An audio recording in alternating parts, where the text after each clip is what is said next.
Good morning. Welcome to day 3 of Fan Expo Portland 2023. Today is Sunday, February 19th. I am cosplaying today as Merida from the Disney Pixar movie Brave. I am super excited. This will be the first time with my bow and arrow prop. Hopefully there's no issue with security getting through at weapons check. Fingers crossed. I saw a lot of different characters yesterday that had the bow and arrow, and they were just fine with it strung up and with their prop arrows. So fingers crossed that I have no problems. Today we're going to walk around the artist alley vendor floor again, see some more sights, and try to get more cosplay. There's a Disney cosplay meetup that I want to go to today, and maybe a panel. We shall see. So enjoy the vlog. We're here and there was no problem getting my bow and arrow in. Yay!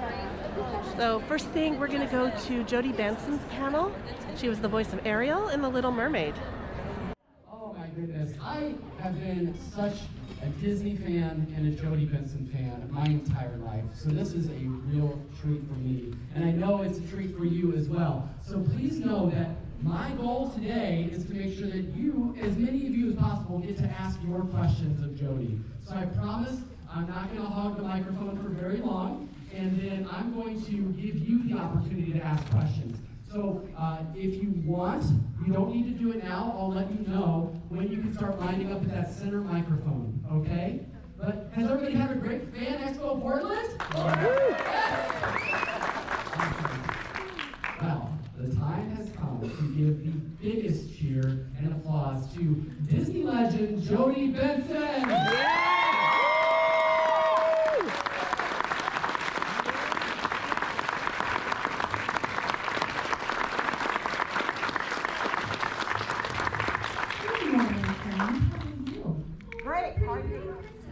Super. I love that. Well, happy Sunday morning to everybody. Welcome to the political debate. Doesn't it always feel like we're doing something political? Absolutely. Yeah, we're going to change the world up here. I feel like we're at the United Nations. Well, you know, I think that some of what you've done has inspired change in the world. I hope so. I hope it has. That's been the goal, you know, is to try to be light and salt and love every day and, you know, just try to put a smile on someone's face, so. You know, you're an extremely, just from researching but also watching interviews that you do, you're an extremely humble person. So when I get to introduce you as Disney legend Jodie Benson, what does that mean to you, the fact that you've been kind of bestowed this honor of legend on this historic company as well? Well, yeah, from now on, that's what you have to call me. That's what Josh Gad got his Disney Legend Award, and I was there sitting in the front row, and he said, now you can all call me Disney Legend Josh Gad. That's my new title. You know, it still kind of blows my mind that I am a Disney legend. I never really understood why that happened. When I got the call for being given this amazing honor, at the end of my panel, I like to sing, and the reason why I like to sing, it's not for me, because I sing the song every week, and I adore the song. It also gives me an opportunity to have such a beautiful core trigger memory for me when I get to sing the song. I think of Howard and everything that's about our project, but I like to sing the song for the guests because it gives you all an opportunity to have your memory and your core trigger, whatever that looks like for you, whether it reminds you of family or your childhood. Sometimes it's positive, sometimes it's negative, sometimes it's happy, sometimes it's sad. But it's kind of more like a little way that I can give a gift back to all of you to say thank you, you know, for allowing me to be part of your world for all these many years. So I just have one little rule. You are welcome to video and have for your personal use. That's totally fine. If you feel the need to share it on social media, you have to keep it at 30 seconds for me, because otherwise I get in trouble with Disney licensing, and I don't want to go to Disney jail. I don't want to copyright claim. I know people love to capture those moments of what they're experiencing, but sometimes it also takes you away from living in the moment. But yeah, so anyways, that's just my request is if you feel the need to share, Cool. which I understand people love to do that, we all do, just keep it brief would be lovely. I don't think I'm gonna stand up. I just feel like I'm okay sitting right here. I've never really done a song seated except when I was in the studio, so it's kind of fun behind my little table. Yeah, so anyways, thank you for all coming this morning. I'll be at my table until our last guest is there. I think it closes around 5 o'clock. You can come by if you want to get a picture or an autograph or a video. I do videos. We have a nice little studio here with a backdrop and lighting and all that lovely stuff. So I make little personalized videos for people's gifts or birthdays or weddings or whatever. So yeah, if you want any of that stuff, you can come by and see me, but I appreciate you all coming to see me. Thank you. Make sure my phone's on so it doesn't hurt my kids.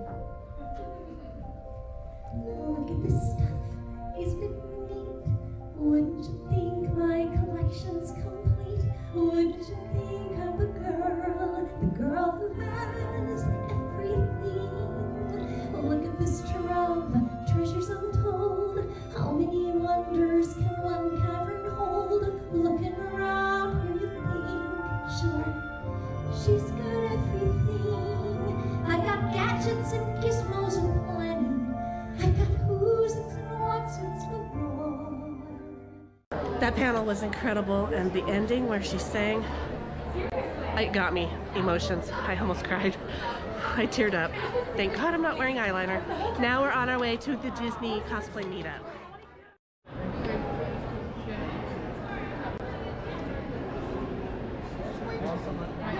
I'm guessing the Disney meetup's not happening because they're having cosplay karaoke right now. So, and it's just myself and Elsa here. I guess we're gonna go wander the event floor again and check out more vendors and all of the things.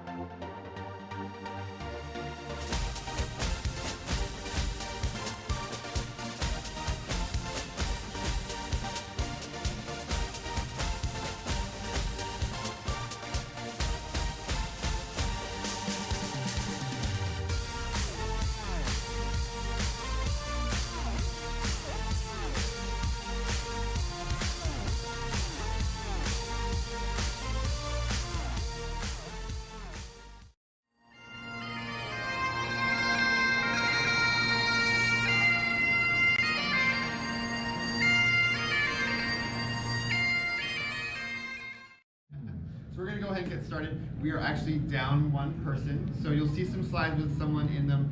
That person is not here. I just didn't have a chance to remove them, but you know what? They're here in spirit, and we're just going to go with that, okay? So we're going to start our Creating Geek Content Online panel. So we're just going to go down the line and meet the panelists. So start at that end and come this way.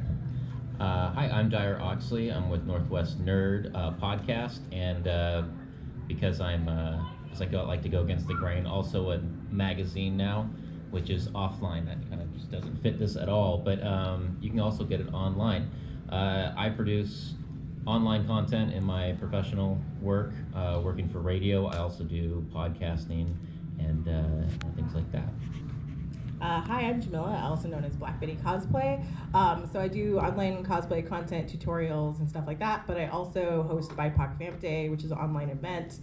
We also have a zine, and then I also create comics and stuff on the side. So a variety of things online. Yeah. Cool. I love that all. Hi, I'm Joel the Geek. I go by Joel the Geek. I said that twice. Awesome. Great. I make geek content online mainly around cosplay and comic books. I pretty much use a lot of the different medias, I think, except for Snapchat. I don't even try to go there. But TikTok, Instagram, Twitter, may it survive for the next year, and YouTube. So that's all of us. That's who we are. So moving right along, let's get into some questions to ask. There's this idea of expectation when it comes to creating online, like what do you want to do, where do you want to go? And one of the biggest questions I always think about is it a hobby or is it a job? What do you guys think about that? It is both. Both. Expectations, the keyword I really Yeah. like. Yeah. I'll give you my spiel that everybody, when they ask me, hey, I want to do a podcast, but I think this also relates to streaming and so forth. They ask, how do I make it successful? You really need to define, grab out your thesaurus, what is successful to you. So if you're asking what most people are asking, how do I quit my job and do this full time? You have two options, is my thing. One option is be Conan O'Brien. That's your first option. Your second option is inventing time travel and going back to when podcasts were first a thing and nobody else was in on it and you could be the first. There is a time travel machine. Yeah, Don't go. worry, Get in on the it. other room. So those are your Steal the two toy. options. Borrow Other it. than that, your expectations should be more humble, in my opinion, and slowly growing. There are ways to make your stream, your podcast, so forth successful, but it's more of a slow growth, what is unique to you type situation, as opposed to, hey, my friends and I can really chat it up. Let's do that and make this extremely popular, and we'll never have to work again. So have kind of that idea. There's a lot of folks like us all out there who want to kind of do the same thing. I still have a full-time job, and I'm doing this as well. So. Yeah, I'm gonna echo that. For cosplay and then also the other stuff I do associated, like illustration, comic art, it's a lot of these start as a hobby, and it's important for people to realize they start as a hobby. And then you don't have to monetize your hobby. Social media makes it feel like you have to, but you don't, and it's okay to like decide you want to do it part-time and like set aside time for that, but you kind of have to decide like schedule-wise, life-wise, what do I want to do? Because even if you decide, okay, I want to make that a full-time thing, it's going to take time to get to that point, so you're going to have to plan for it. I do content creation is how I would say it, and cosplay associated stuff part-time, and then I have another job that I do, which is graphic design. So for me, it's scheduling that stuff along with it. I do a lot of cosplayers actually who do influencer work, or they do commissions, or they sell a product in addition to just cosplaying. I'm gonna be that person who's gonna burst a lot of people's bubbles, and it's not typical for someone to make a full-time living as a cosplayer solely showing up at conventions. That's not a common thing.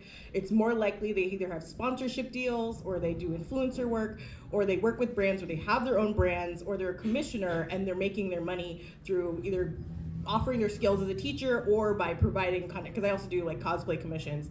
So that's a more common way. If you want to take something you love as a hobby and make money off of it, you have to figure out what are you marketing that's going to be saleable, because there's lots of people who are visually interesting, but there's a reason that they're making money. It's either they're selling a product because people listen to them, or they're teaching people and that's why people are supporting them, or they offer something that you can purchase, whether it's prints or something like a custom-made costume, or technical skills, or a book, or whatever. So you have to figure out what you're doing as a hobby, what can you market out of it if you do want to make it into a full-time career. It's not just as simple as, I'm gonna just keep doing what I'm doing anyway as a hobby and that will make me money. That's not usually how it works. So it's important to just kind of realize that as you look into that option if you want to pursue it as a marketable thing. And I think that's a good point to bring up. It's a sad bubble to burst, but there is Let's this. say, how many bubbles have we burst so far? Yeah, right? I'm so We're just sorry. gonna be bursting bubbles all night, all day today. Just bursting bubbles, because it's this thing that people think they see these people who are successful, but realizing it takes time. it's just imaginary success, because a following online is really fun, but not all the time is it monetized. Meaning you're not always just gonna get money directly from that. I can tell you from experience, when I first started YouTube, they didn't have some restrictions they have now. Like you have to have 1,000 subscribers and 40,000 views, or excuse me, 4,000 views.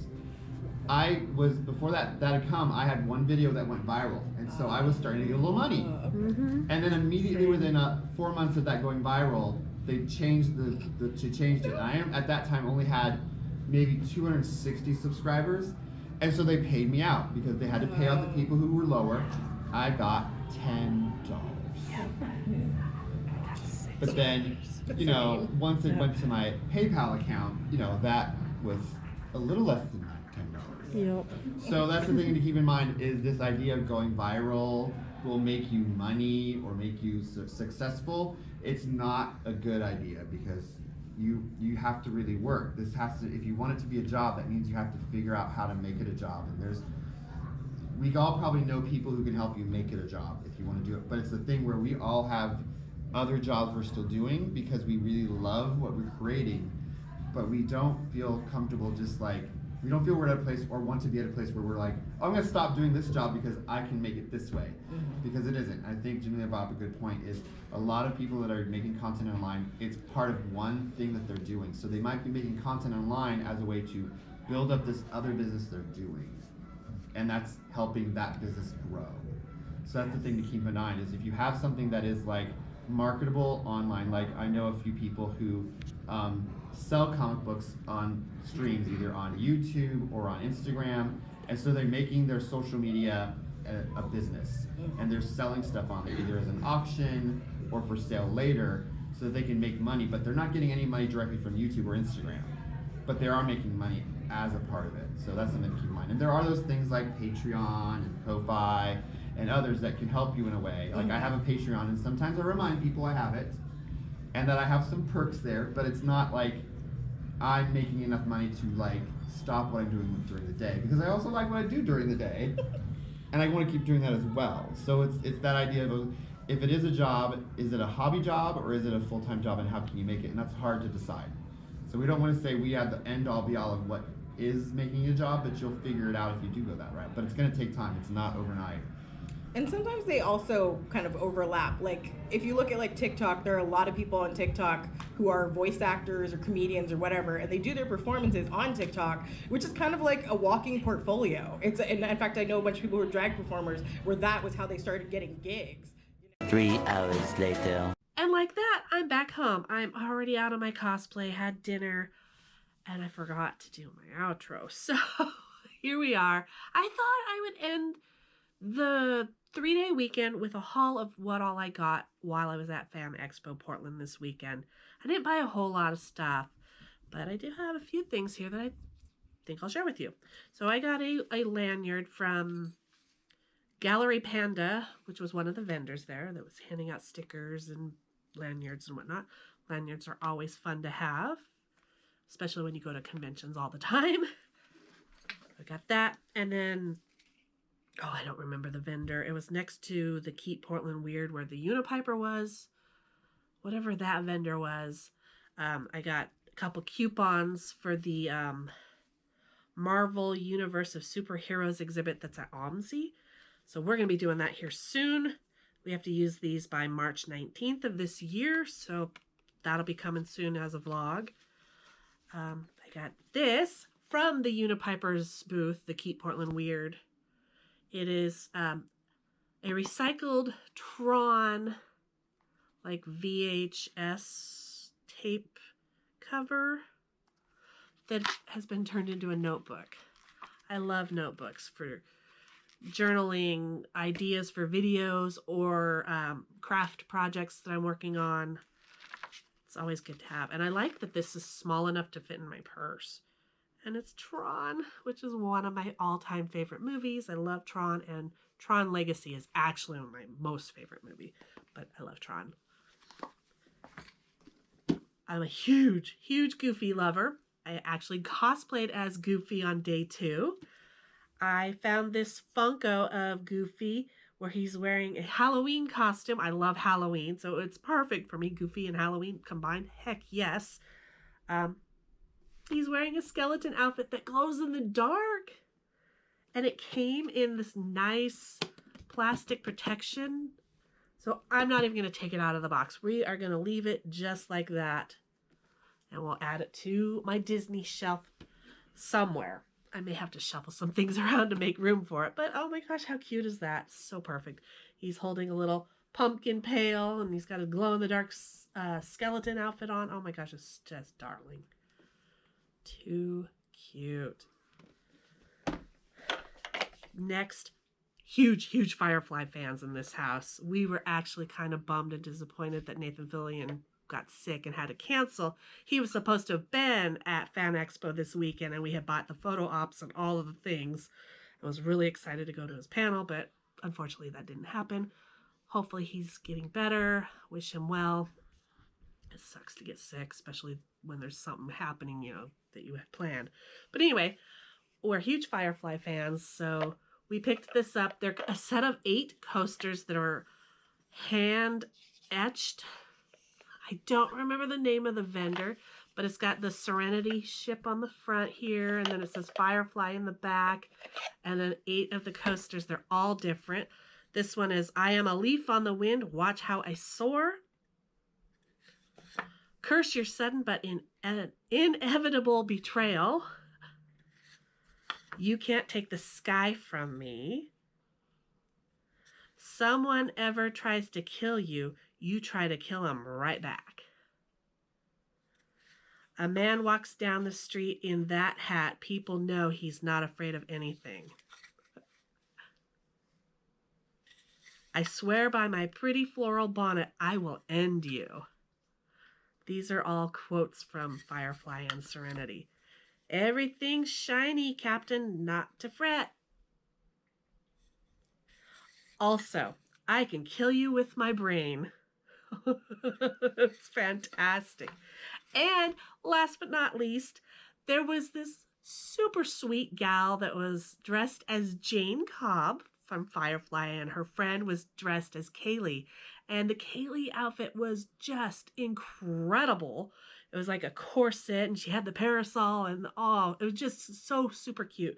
We started talking and became friends, and her friend that was dressed as Jane, she's like, your fellow brown coat, do you want a hat? And I'm like, okay, well, how much do you want for it? And she's like, nothing. So she gave us a hat. Apparently she knitted a whole bunch, and we're handing them out to fellow Firefly friends. How sweet is that? I wish I would have got her name so I could, promote her. But, oh my gosh, how cute is that? Thank you. I love it. Can't wait to wear it. Pete has one as well that he purchased years ago, but this one will be mine. Anyway, cool. That is it. That is it for the haul. All our souvenirs. Like I said, I had a great time. There were a few weird moments throughout the event. The event could have been a little better here and there, but this was the first time Fan Expo was here in Portland. So there's some bugs they can work out. So next time will be a lot better. I hope you guys enjoyed all the vlogs. If you haven't seen day 1 and day 2, there is a playlist of all of my comic convention vlogs. You can find them there. I hope you'll check them out as well. And I hope you'll have a great rest of your day. And I'm going to end the video with the photos from today. Enjoy. I'll see you in the next video. Bye.